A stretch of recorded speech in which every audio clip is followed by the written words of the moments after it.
Welcome to day 15 of Junk Journal, January 2025. I'm Diane with FaithArt Design Studio, and I have issued a challenge within the Junk Journal January challenge to use Meg's prompts that she has given us, which are not faith-based, but turn them into a exploration, a discovery, a going deeper into God's word by using those words and see where they lead us. Do they lead us to a passage? Do they lead us to a verse? Do they lead us to a thought or a topic? And then that way we're having fun creating our junk journal page, but we're also spending time with God. So let's look at day 15, neutral. Well, neutral, what's the definition of neutral?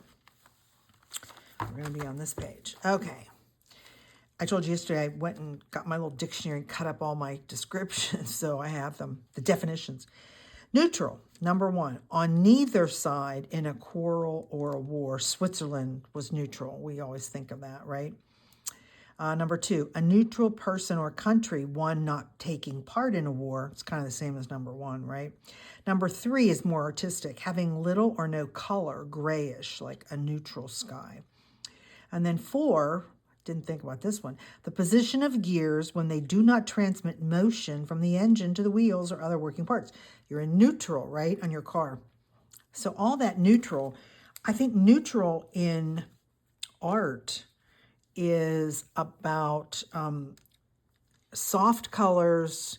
It could be, you could use blues, you could use pink, you could use any color. The trick is that there's little to no contrast. That's actually what makes something neutral. Now, you want to say neutral colors. There's always beige. There's always brown. White can be a neutral. Black sometimes can be a neutral. Okay. So what I decided to do today was I'm going to build a little page with neutrals, and I'm going to add texture, but staying in the same color scheme. And for me, that comes off as a neutral. So while I'm building the page, I want to go to, I took that question of neutral, right? And what does neutral have to do with faith? Well, I knew the answer is you can't be neutral and be a faith-filled person.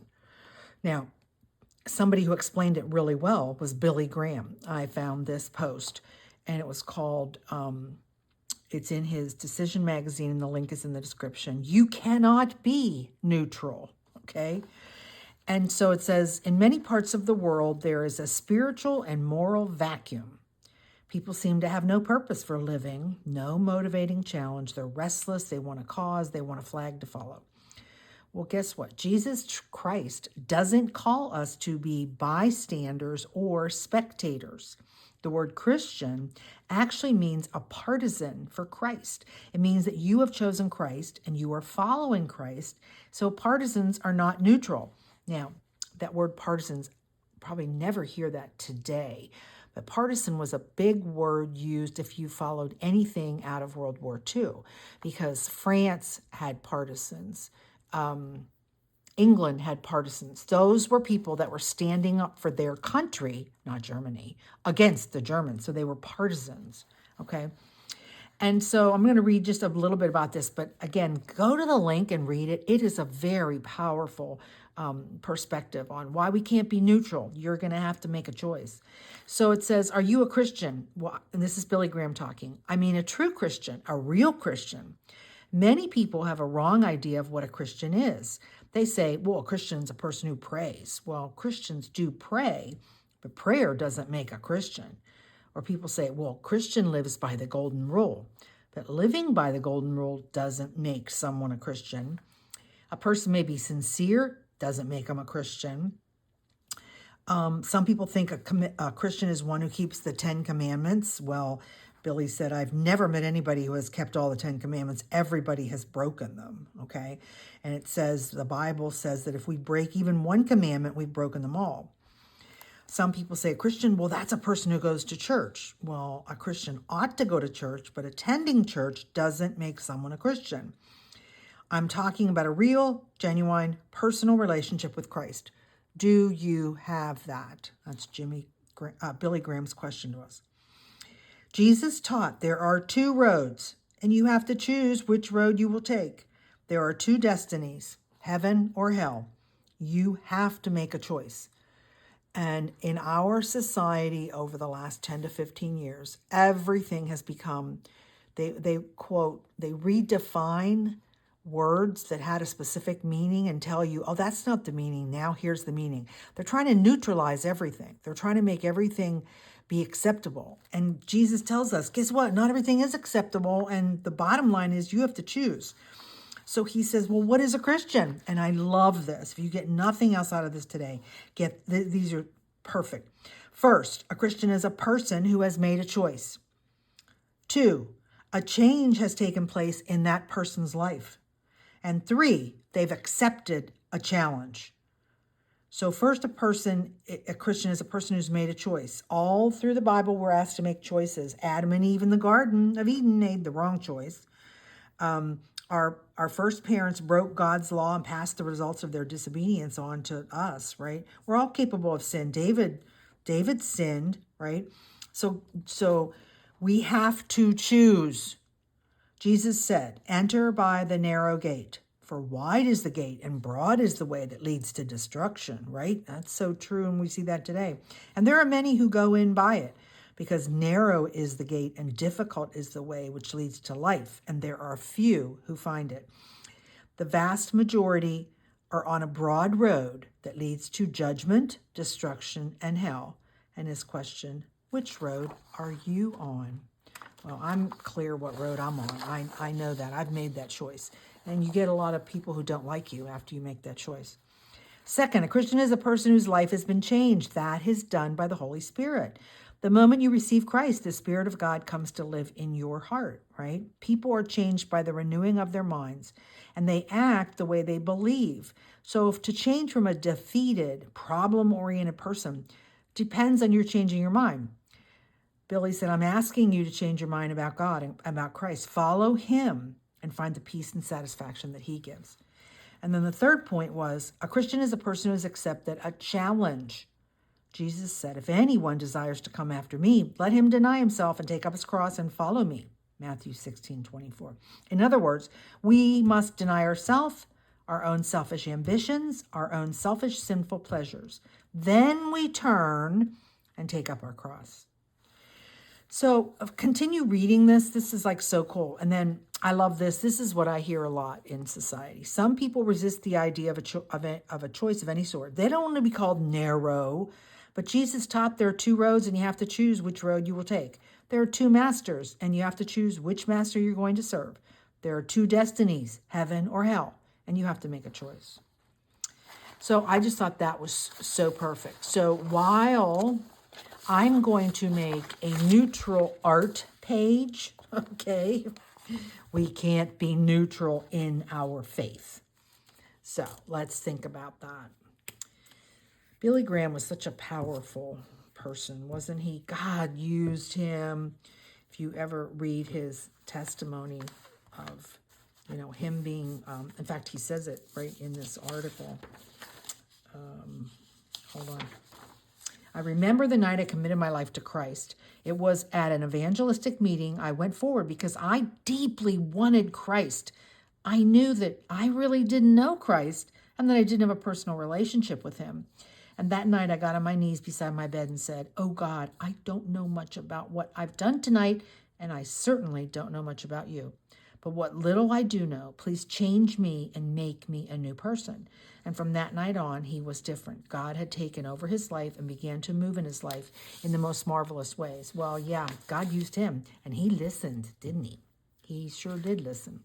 So here's my little pile of neutral stuff. So I went and gathered a bunch of stuff. So first I want to, as I said, I want to add texture, right? So I ran some pieces of paper through my embossing machine, and I want to use little bits and parts of that. And I think I want to use this gorgeous cutout as like a focal point. And see, I already have a piece underneath there. Didn't know that was the day, right? But that's okay. So let's tear. And we're going to make kind of a, well, not a collage. We're just going to put some stuff down and play around with it. But I don't want all the hard edges. I want some soft edges. So what I typically do is I take pieces and quote, I audition them. I got 2 pieces of paper. I like this, has some words in it. So let's get a piece of that. And you know what? I'm gonna use, I pulled these out the other day for that video that I made about all the supplies. Sometimes I don't leave enough to actually tear it, but I can use my cool scissors, right? Okay, I like that. We want to use a little piece of lace, so let's cut a piece of that. But let me get my correct scissors. So where did you go with neutral? What thoughts do you have for neutral for today? Okay, we got that. And let's see, we've got some words, and I, yeah, definitely embossed them. And this paper, it's great for the way I use it. It's not the best to run through a embossing machine because it ends up getting, kind of falls apart, but that's okay. Again, this is not about, there we go. I like that, I like that. Let's put that there. So I don't glue anything down until I lay a whole bunch of stuff down.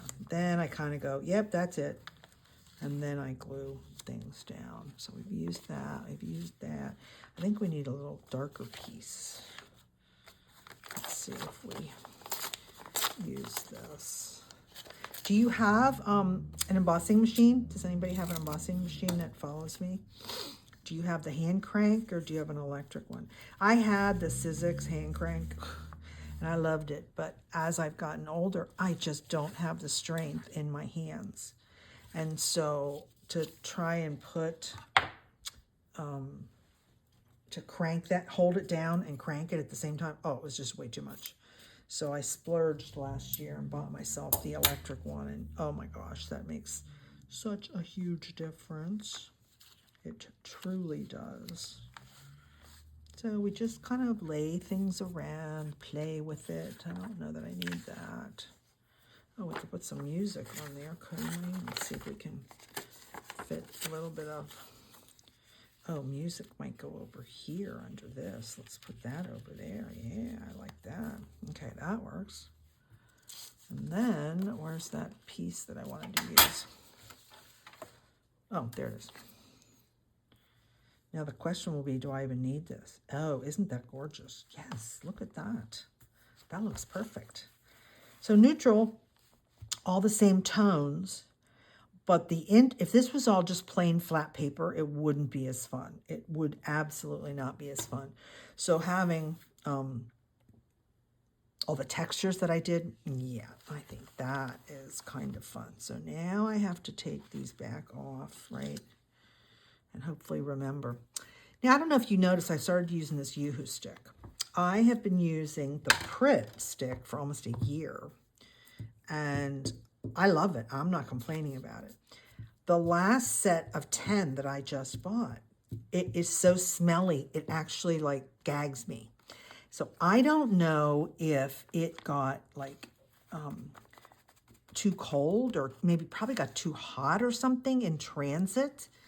And it's now smelly because I noticed it one day because I kept saying, what is that weird smell here on my desk?